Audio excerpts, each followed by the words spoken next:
Junior Great Books, Prot and Krot, Polish Folktale, as told by Agnes Sustik. There was once a soldier who had been away from Poland for many years fighting in the war with Sweden. When the war was over, he took a ship from home, and it cost him nearly all of his money. By the time he arrived at the port of Danzig, he had only 2 coins in his pocket, a small loaf of bread in his knapsack, and nothing else. His home was in the south near Sandermich, by the river Vistula, and he thought he would follow the river on foot, since he could not afford to sail or ride.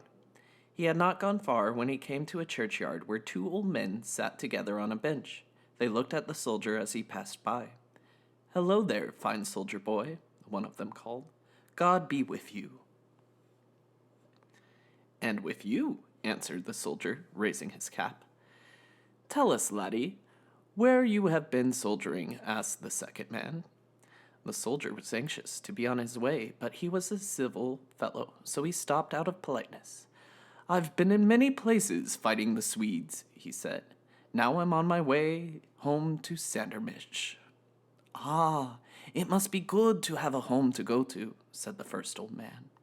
"Some people have all the luck in the world. My name is Prot, and this is my brother, Krot." Yes, I'm Krot, and he is Prot. At least we think so, but we're never quite sure. Anyway, what does it matter? Our trouble is that we have neither home nor food, nor even a penny between us." "Well, I've only 2 pennies left," said the soldier, drawing the coins from his purse. "You can have them, if they're any use to you." He gave the money to the old men, and their eyes twinkled with merriment as they exchanged looks. "We won't forget you, soldier boy," they said.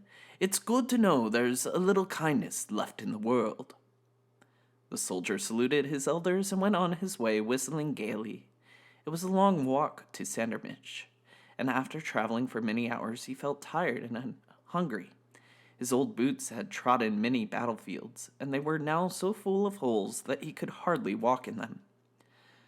"A bite of bread's the order of the day now, I think," he said to himself, taking the rye bread from his knapsack. He was about to cut off a piece with his knife when he heard someone calling him. "Hello there, soldier boy." The soldier turned his head in the direction of the river, from where the voice came, and there he saw Prot and Krot floating past on a simple raft made of bits of wood tied together with rope. He gave them a wave, then noticed something quite extraordinary about the raft. It was moving upstream, against the current, without help from anyone. The soldier hurried alongside and called out, "Where did you find such a raft?" "Oh, here and there, bits and pieces we brought with the money you gave us," Prot called back. "That's right, bits and pieces," echoed Krot. "We're still hungry. Have you got anything to eat?" "Only a small loaf," answered the soldier, "but you're welcome to share it." "Then jump aboard. We're going your way, as you see," said Prot. "Going your way," said Krot. So the soldier jumped on the raft, and the 3 of them shared the bread, which was very little indeed, and they had nothing to drink, but the old men did not complain. They were surprisingly good companions. "Tell us, soldier boy, what would you wish for if you could have anything in the world?" asked Prot. "Ah, that would take a lot of thought," replied the soldier, tapping his pipe to clean it out a bit. "There's not much in the world I really need." "Oh, surely there must be something," insisted Prot. "Treasure and a fine manor house, perhaps?" "Oh, yes, treasure and a manor house," said Krot. No, nothing like that. I wouldn't know how to be a grand gentleman. No, thank you. But I'd like a nice pipeful of tobacco and perhaps a few coins in my purse. That would satisfy me, I think," said the soldier. "Go on, soldier boy, think harder," urged Prot. "Anything in the world." "Yes, much harder. Anything at all," said Krot. The soldier touched the knapsack with his foot. "Well," he said slowly, Since I don't want to own much more than a knapsack, it would be useful if it could hold anything or even anyone just for the asking. What do you think of that?" "Not bad, not bad," said Prot. "Not bad," said Krot. "Such wishes might come true." "Oh, yes," laughed the soldier. "Like pie in the sky or wine in the brine, no doubt." No sooner had he spoken than a big brown pie appeared in the sky over their heads. Down it came and settled itself on the raft. Shiny, brown, crusty, and filled with tender beef and vegetables. At the same time, in the water there appeared 3 bottles of red wine, knocking themselves against the raft as though begging to be opened. Prot and Krot and the soldier ate the delicious pie and washed it down with a bottle of red wine each. The soldier was astonished by the appearance of food and drink, but he was so hungry he ate first and thought to ask questions afterwards. As they finished their meal, their raft was nearing Sandermish. "Time for you to get off," said Prot. "Yes, yes, off you go," said Krot. The soldier picked up his knapsack and leapt onto the green bank. "Goodbye, and thank you," he called back. "But do tell me where—" He looked up and down the river, but there was no raft to be seen, and no Prot and no Krot. The expanse of the Vistula was empty, save for a heron diving low over the water and a kingfisher waiting motionless on a log. "Such things could only happen in a dream," muttered the soldier, rubbing his eyes. "I must have been walking in my sleep." He slung his small pack over his shoulder and put his pipe in his mouth, although there was no tobacco in it. As he sucked away absent-mindedly, the pipe began to smoke, and the scent of sweet tobacco came from the bowl. "Heavens above, Prot and Krot!" cried the soldier, looking about him as though he expected the 2 old men to be lurking in the grass. "Wherever you are, I thank you for your kindness." There was no sound in the quiet countryside, but the smoke from the pipe shaped itself into the words which spelled out, "Your kindness is rewarded." The soldier went on his way, wondering who the strange old men could be. By evening he came to an inn where he thought he would ask for a drink of water, since he had no money for anything else. As he walked through the doorway, the purse in his belt began to feel heavier and heavier. On opening it, he found that it was full of gold pieces. He ate a good supper of boiled beef and horseradish sauce and cheese pancakes, and as he took a coin from his purse to pay the innkeeper, another one immediately came into its place. His second wish had come true. Now the soldier did not know, but sitting near him was a robber, who saw the gold and made up his mind to have the purse. He waited in a dark corner outside the inn, ready to spring. When the soldier came out, night had fallen, and before he knew what was happening, the robber jumped out and demanded the money. "My money?" said the surprised soldier. "That's it. The gold in your purse. I saw it, and I'll have it, or I'll have your life," snarled the robber. The soldier thought quickly about his third wish, which might, only might, just come true, and he decided to try it. "I have put the purse in my knapsack," he said. "Take it by all means." Swinging his pack to the ground, he unfastened the buckle. As the robber bent down, the soldier said, "Into my knapsack, and stay there." As quick as lightning, the robber shot headfirst into the knapsack and was stuck fast. The soldier hoisted him onto his back and tipped him into the well in front of the inn. Splash!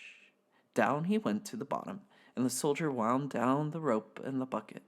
"Sit in the bucket," he shouted. "Someone may pull you up, if you're lucky." And he away went.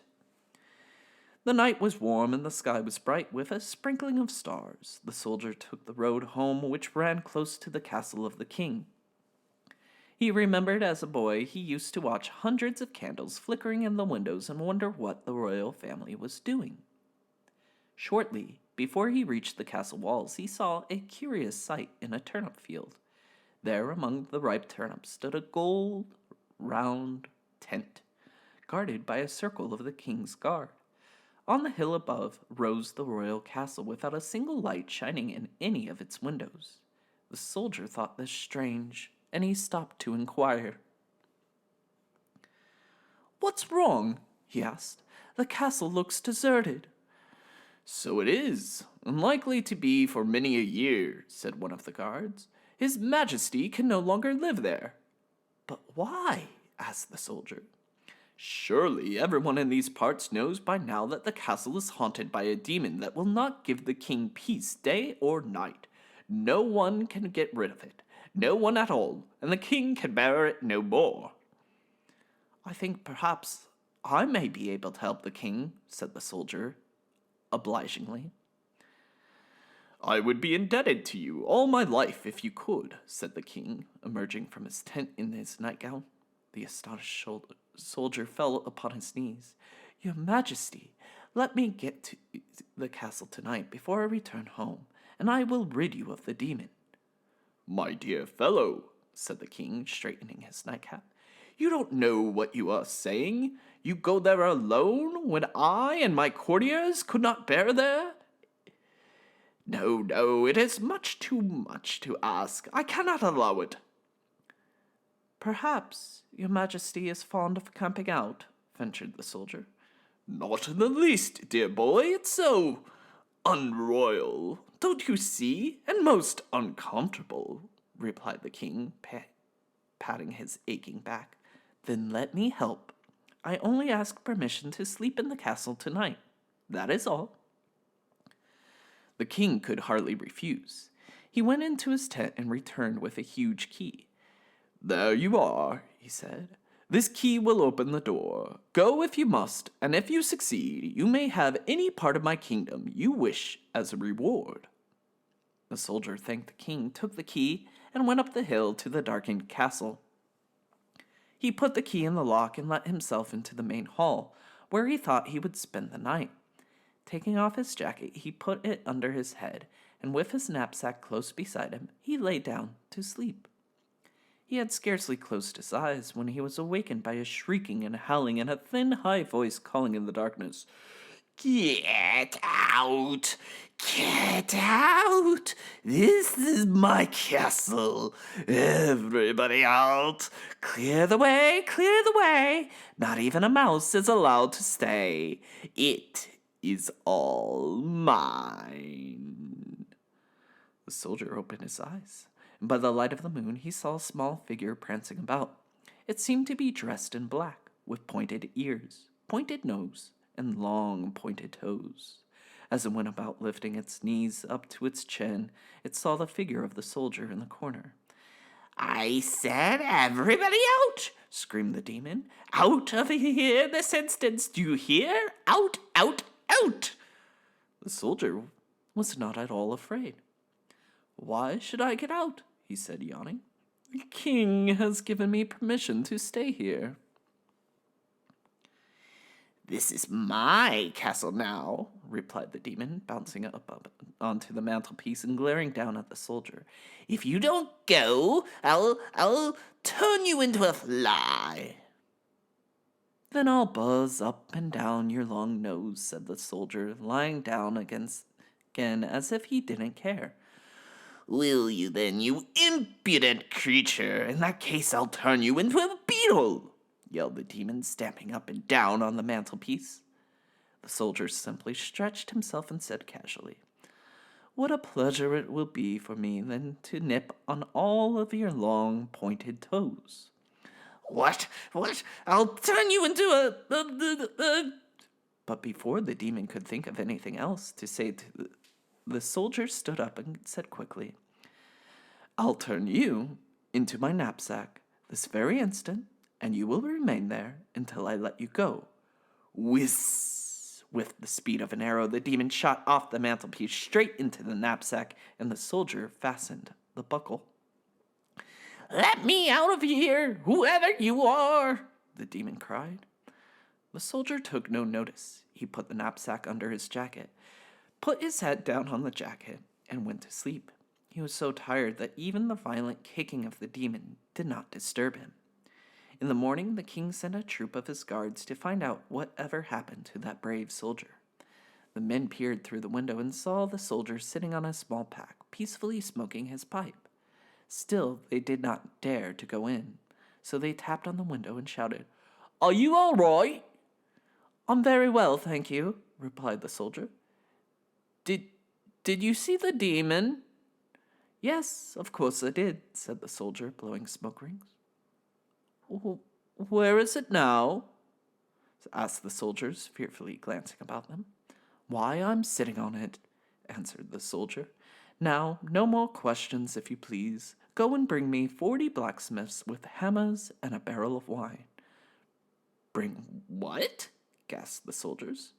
"You heard me. Quickly, do as I say." The soldier was beginning to lose patience with the frightened men. Away galloped the guards, and they returned 2 hours later with 40 blacksmiths and a cart, and behind them a wagon containing 40 hammers and a barrel of wine. The soldier ordered the blacksmiths to take it in turns, hammering on his knapsack, which they did without knowing why. When they were thirsty, they took a drink from the barrel, then hammered away with a will. The demon in the knapsack began to squeal with terror. "Stop it! Stop it! Do you hear? You'll never hurt a demon with a hammer, or 100 hammers, or 1,000 hammers, or even 1,000,000 hammers. Demons can't feel hammers. Ouch!" "What did you say?" called the soldier above the noise. "I said you'll never, ouch! Hurt me, ouch! Never, stop it! I can't bear it any more," screeched the demon, who could indeed feel every single blow from the hammers. "That's what His Majesty said about you," shouted the soldier. "If you promise to leave this land and never return, the hammering will stop. The king wishes to live in peace in his castle." For a moment, the demon said nothing.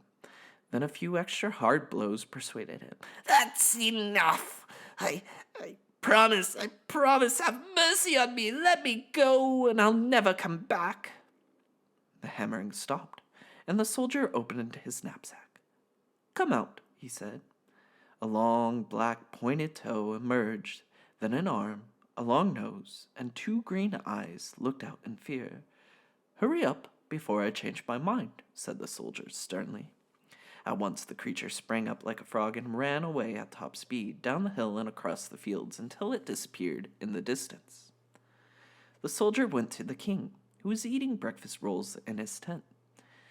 "You must be the bravest soldier in my entire kingdom," he said when he heard the story.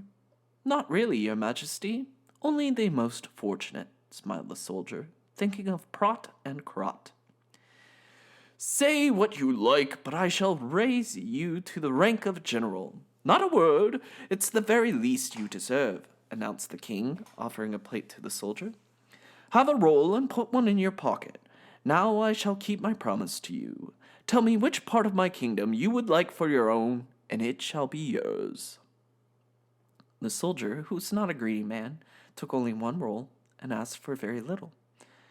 "You are most kind, sire," he said, bowing. "If it pleases your majesty, I need only the little cottage I already own.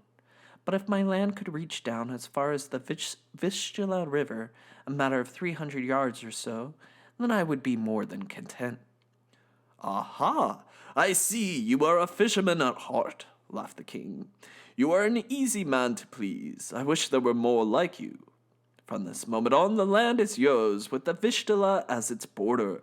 And remember, you are most welcome at my castle whenever you wish to come." The soldier thanked the king, bowed again, and went home at last to his little cottage. Every day he went to sit on the banks of the Vistula, not, however, to fish, as the king had thought.